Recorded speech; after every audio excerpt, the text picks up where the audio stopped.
Здравствуйте, друзья! Завершился чемпионат России по фигурному катанию. Конечно, такое событие не могло пройти без скандалов, ошибок и недовольств. Тем не менее, стали известны призеры национального чемпионата, а следовательно и состав сборной страны на Олимпиаду. Ведь именно такое условие отбора объявляла Федерация еще в начале сезона, что как раз на чемпионате России и определится состав участниц на главный старт четырехлетия.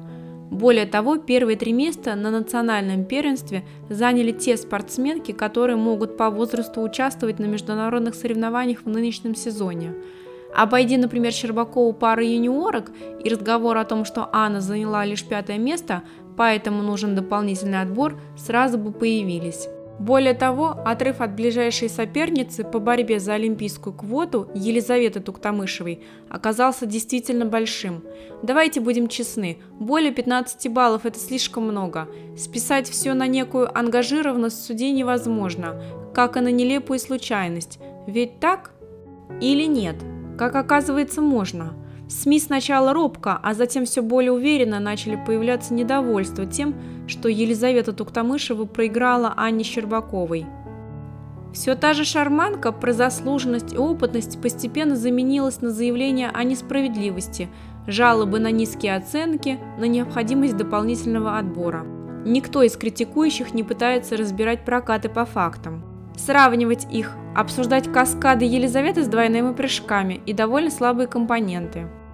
Или вспоминать падения в короткой программе и недокрученный аксель. Нет, просто общие слова, что Елизавете надо было дать больше, а Щербакова совсем была слабая. Сначала тренер Инна Гончаренко заявила, что от Щербаковой ожидала большего. По мнению Инны, кроме падения были и мелкие ошибки в произвольной программе. Сергей Шахрай, серебряный призер Олимпиады 80, заявил, что надеется на попадание Туктамышевой в состав сборной. Ведь Анна Щербакова в произвольной программе была неубедительна и показала далеко не чемпионское катание, а 3 место дает право фигуристке лишь на участие на чемпионате Европы.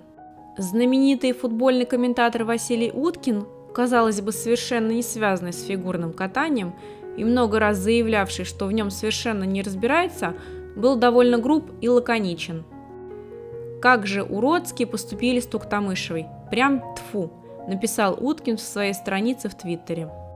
Мария Бутырская заметила, что Туктамышева выделяется от остальных своим катанием и презентацией, отметив отдельно, что и прыжки у нее в полном порядке.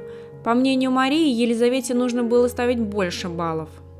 Затем появилась информация, что один из судей на чемпионате России с нарушением правил завысил оценки Щербаковой и Трусовой. Прочитав новость полностью, становится понятно, что ошибка была всего в полбалла. Но, как известно, многие читают по заголовкам, не вдаваясь в подробности, а следовательно для кого-то в уме останется, что Щербакову вытащили судьи. В интернете появилась петиция о судейском беспределе на чемпионате России и необходимости включения Туктамышевой в состав сборной страны на Олимпиаду. За полдня собралось более 600 подписей. С этого момента заявления стали более конкретными. Олимпийская чемпионка Наталья Бестемьянова сказала прямо, что Туктамышева должна была выигрывать произвольную программу у Щербаковой. А Елена Родионова уже придумала дополнительный способ отбора. Анне Щербаковой, я думаю, надо будет подтверждать на чемпионате Европы, что это действительно ее 3-я квота, рассказала Родионова в интервью Спорт24. Вот так, не прошло и суток после завершения чемпионата России, а уже вовсю начались манипуляции с 3-й квотой на игры, и заявлений в пользу Елизаветы Туктамышевой все больше и больше, а главное, что разговоры не касаются конкретных оценок. Что, почему и как, не касаются детального разбора, никто не смотрит на большой отрыв по очкам, никто не замечает, что, например, базовая стоимость каскада Елизаветы в начале программы тройной аксель, двойной тулуп равна 9,30 балла, а каскад тройной луц, тройной ридбергер Анны во второй части 11,88 балла. Нет, лучше написать, что засудили, что Елизавета была попросту лучше. Раз Щербакова упала, значит не может опередить 2 тройных акселя. Вот весь анализ, даже от бывших фигуристов. А можно просто жахнуть, подобно Василию Уткину, грубым словом. Лично я против Елизаветы ничего не имею. И еще до начала чемпионата говорила, что буду рада, если она поедет на игры, если будет действительно лучше и пройдет по спортивному принципу. Я надеюсь, что Федерация фигурного катания в ближайшее время даст четкий и недвусмысленный ответ, без возможности пересмотра, кто едет на Олимпийские игры. А то с затягиванием решения начинает казаться, что в информационном поле подготавливается почва для объявления о каком-то дополнительном отборе, похожем на тот, благодаря которому в свое время Евгений Плющенко поехал на игры. Друзья, нам очень важна ваша поддержка и нужна. Подписывайтесь на канал, оставляйте свои комментарии. Впереди еще много новостей.